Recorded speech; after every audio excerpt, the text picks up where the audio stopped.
housing issue. You either had fixing up houses.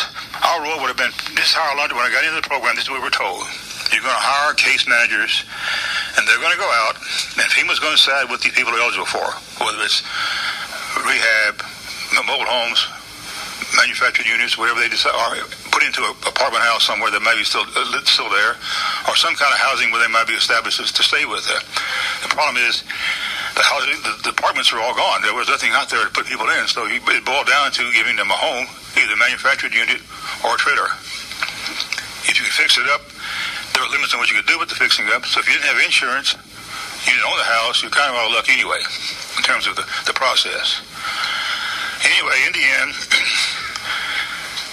a contract was provided for the COG. It went through our agenda at the COG in September, and the COG said, tentatively, we authorize you to sign it.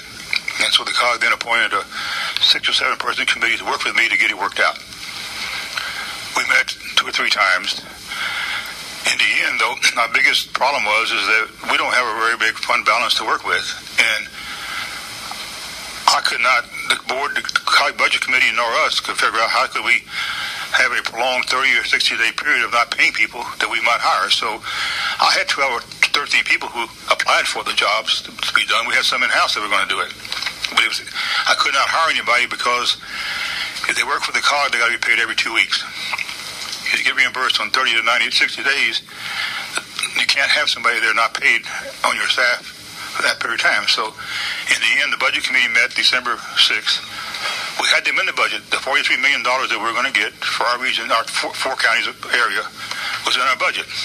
But it boiled down to, can we sustain this with our resources? And we could not.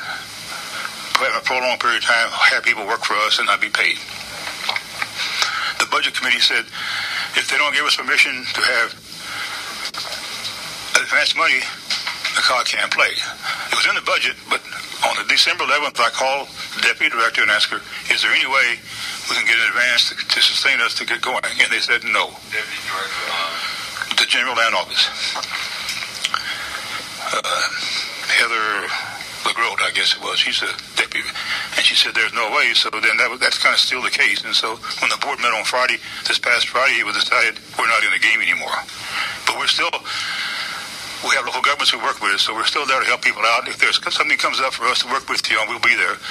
We've been working with this program now since September without getting any money from GLO, but using our own staff, people go out and do things and look at things. So R.J. Thomas has been here before. He's our emergency management guy. He's very involved in this program. He lives in Ingleside. So we have a lot of things here that we've been doing and have been doing to work with the member governments, but there's nothing we can do without the resources to get directly involved. So that's where we are in the game right now, Judge.